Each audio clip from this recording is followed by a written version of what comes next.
Sou a professora Cleane e vou lecionar a disciplina de Geografia para o sexto ano do Colégio Emaús. Sexto ano, essa aula eu vou iniciar com a correção das atividades que eu deixei na aula anterior, tá bem? Páginas 234 e 237. O número 3 da página 234 podia ter sido feito individualmente e o número 3 da página 237 não precisava ter sido feito, tá? Ainda tem algumas atividades complementares que serão corrigidas mais ao final. Página 234. Número 1. Visualize mentalmente o caminho da sua casa para a escola e responda as questões. Há elementos naturais nas paisagens que você observa pelo caminho? Quais? É importante vocês visualizarem e tentarem lembrarem quais são os elementos naturais. Tem vegetação nativa? Tem rios? Tem morros, tem serras. Então, os elementos naturais eles podem ser rios, morros, o céu, solo, vegetação. Letra B. Você acha que esses elementos já foram modificados pelos seres humanos? Como? Quando a gente pensa nessa pergunta, pessoal, nós temos que lembrar que a paisagem ela é o resultado, né, da interação natural e a interação social também. E que o ser humano, desde os primórdios da sua existência, ele vem realizando interferências no meio natural, se apropriando do espaço geográfico para atender às suas necessidades, para atender às suas demandas. E, sobretudo, nos grandes centros urbanos, é muito perceptível a modificação dos elementos naturais. Há uma grande predominância, inclusive, dos elementos culturais, ou seja, dos elementos antrópicos. Número 2. Existem assuntos, problemas ou questões que são mais identificados com uma das diversas escalas geográficas. Com base nisso, responda. A sua escola e sua moradia se identificam com qual das escalas geográficas? Por quê? Com a escala local, né? É o lugar onde vivemos, é a escala micro, né?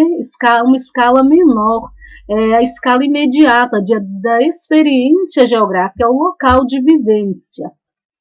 Letra B. A questão da fome e pobreza no mundo se identifica com qual das escalas geográficas? Por quê? Se identifica com a escala global, é uma escala a nível macro, né? Embora a fome e a pobreza, gente, elas sejam abordadas a nível mundial, essa questão ela pode também ser tratada em escalas menores, em escalas mais reduzidas, como, por exemplo, em uma escala nacional, quando o governo de um país cria medidas para reduzir a pobreza, para reduzir a fome dentro do seu território nacional.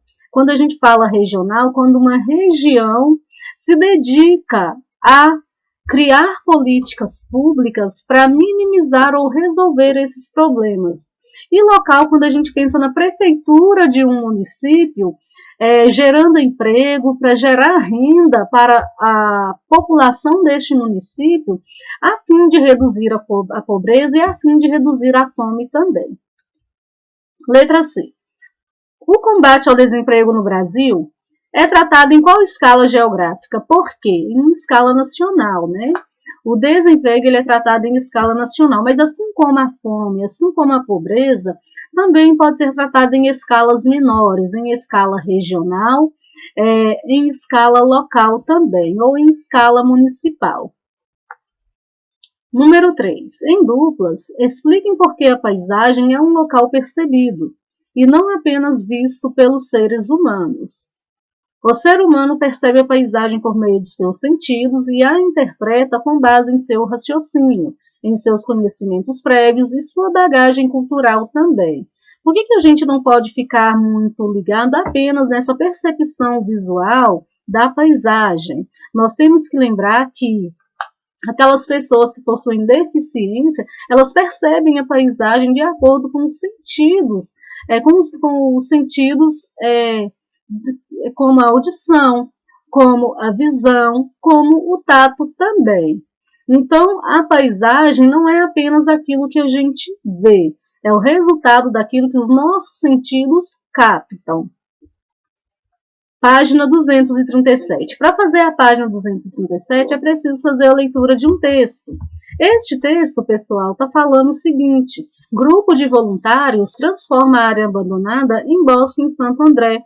Ou seja, a partir de um trabalho em conjunto de uma equipe, eles transformaram, reinventaram uma área que estava abandonada em uma região habitável, em um lugar que pode ser usufruído pela população. Número 1. O que o texto noticia? O trabalho voluntário realizado pelos moradores ao redor da praça, transformando a paisagem do lugar. Número 2. Você acha que as ações dos seres humanos modificam as paisagens apenas de lugares relativamente pequenos, como um parque ou uma praça? Justifique a sua resposta. A ação dos seres humanos pode modificar paisagens de qualquer dimensão geográfica, pois a modificação das paisagens é um processo de ocupação e de reestruturação dos lugares, ou seja, o resultado como que a sociedade humana se apropria de determinado espaço. Número 4. O número 3 não precisava ser feito, né? O texto mostra que a ação voluntária de pessoas é capaz de transformar a paisagem e pode ser uma medida de cidadania para preservar uma área ou mudar as características de um local. Com base nisso, letra A. Explique com suas palavras o que você acha de ações voluntárias semelhantes à observada no texto. É de acordo com o entendimento de vocês, tá bem, pessoal? Aqui é apenas uma sugestão também para reflexão. As ações voluntárias são ações de cidadania que visam estabelecer uma relação com a paisagem, transformando-a, ou ainda ações que possam auxiliar outras pessoas ou seres vivos. B. Se você fosse convidado a fazer uma ação voluntária semelhante a esta, você participaria? Por quê? Também é uma resposta pessoal, de acordo com o entendimento de vocês.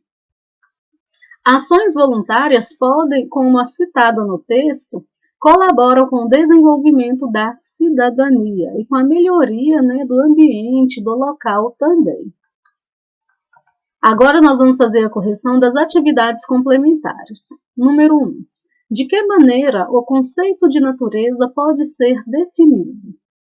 Conjunto de todos os elementos que não são artificiais, que não foram construídos ou produzidos pela ação humana. Número 2. Diferencie tempo histórico de tempo geológico. O tempo histórico ele refere-se às transformações e às mudanças ocasionadas pela sociedade humana ao longo do tempo. Já o tempo geológico ele refere-se ao surgimento, à formação e transformação do planeta Terra.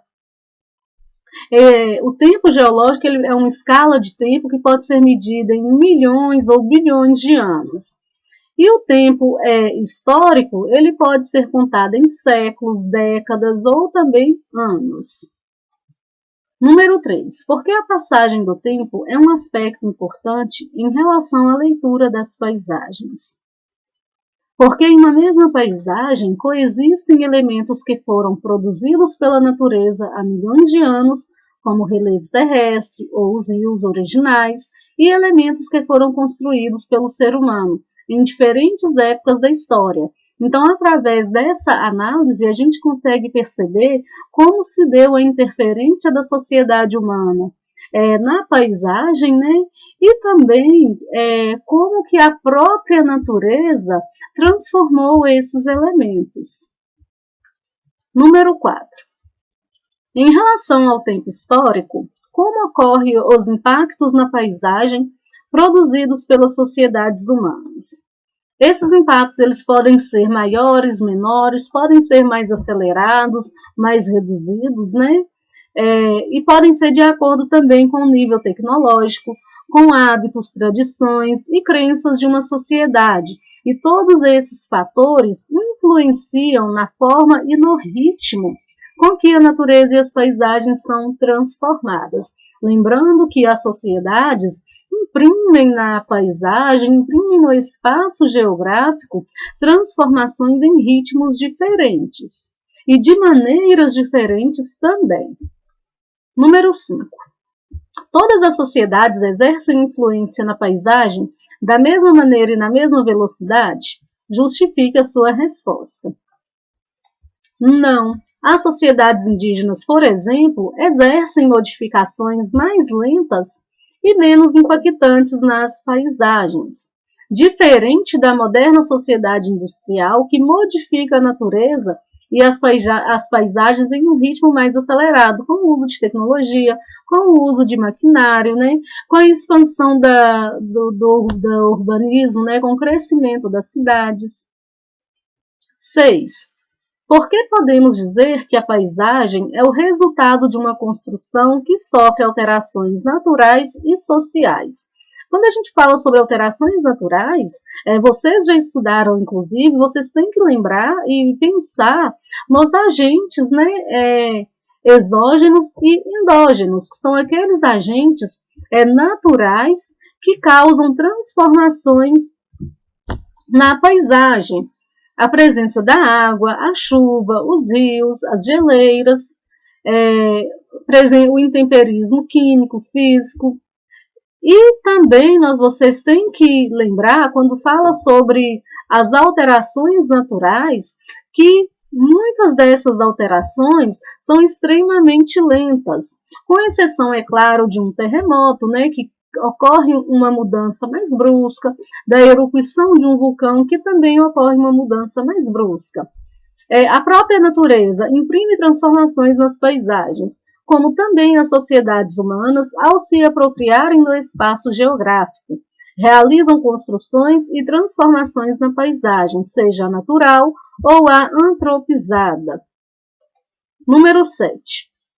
Dê exemplos de paisagens naturais e antrópicas.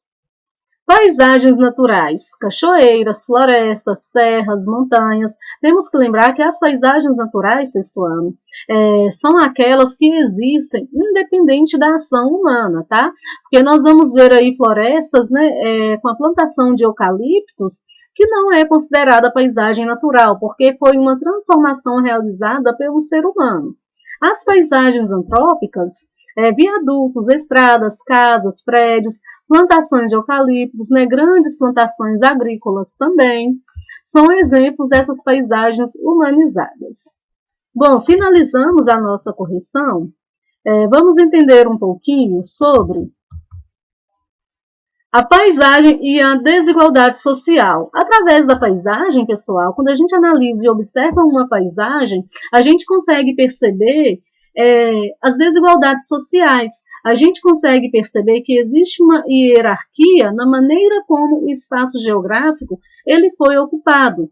Quando vocês chegam na janela da casa de vocês, seja da sala ou seja do quarto, vocês observam qualquer tipo de construções. Vocês observam apenas construções luxuosas ou vocês também observam construções mais precárias, moradias mais precárias. Então, a paisagem é o reflexo também da desigualdade social, sobretudo a maneira como o ser humano ele se apropria do espaço geográfico. Então, quando a gente fala sobre a desigualdade social, a gente tem que lembrar também sobre a apropriação de recursos da natureza. Numa mesma cidade, podem-se notar bairros com residências amplas e luxuosas, ao lado de comunidades com moradias precárias, onde muitas vezes várias famílias ocupam um espaço reduzido. Se vocês, como eu falei, fizerem essa experiência, olharem pela janela do quarto, pela janela da sala, vocês vão perceber diferentes paisagens retratando a desigualdade na ocupação do espaço, inclusive. Vocês podem perceber condomínios de luxo ao lado de moradias mais precárias, com habitações mais simples também. Inclusive, vocês podem perceber também em relação à oferta de serviços básicos, né, que refletem também a desigualdade social e a desigualdade na ocupação e apropriação do espaço geográfico. Em resumo, então, as paisagens, como todo o espaço geográfico, refletem a sociedade que as ocupa que as construiu ou que as modificou. Sociedades tradicionais com tecnologia rudimentar, como nós já vimos, né, principalmente quando nós vimos sobre a aldeia indígena Calapalo, elas imprimem, né, poucas modificações na natureza. Essas sociedades utilizam a natureza como forma de subsistência para retirar dali as suas provisões, são chamadas de sociedades sustentáveis, né? Elas constroem também e ocupam o espaço geográfico de forma que as desigualdades sociais elas não se tornam evidentes, de forma que não exista uma hierarquia nesta sociedade. Porém, a sociedade moderna e industrial, como nós vimos, imprimem modificações mais aceleradas neste espaço geográfico e também a ocupação deste espaço ela acontece de forma desigual, conforme a gente pode observar nessa imagem. Fazer a leitura aqui do significado de sustentável, tá? Tipo de desenvolvimento que preserva os recursos naturais sem degradá-los ou esgotá-los, né? Nessa imagem, então, nós temos as diferentes formas de ocupar o espaço são um reflexo dos diversos modos de vida e das desigualdades entre ricos e pobres.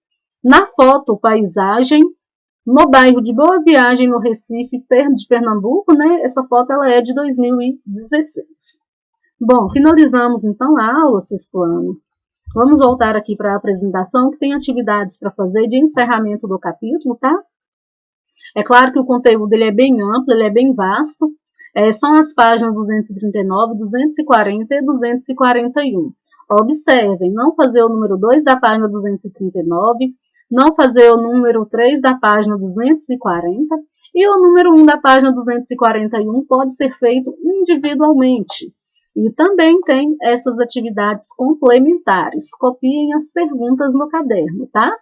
Bons estudos para vocês, então. Até a próxima aula e lembrem-se, juntos no caminho certo.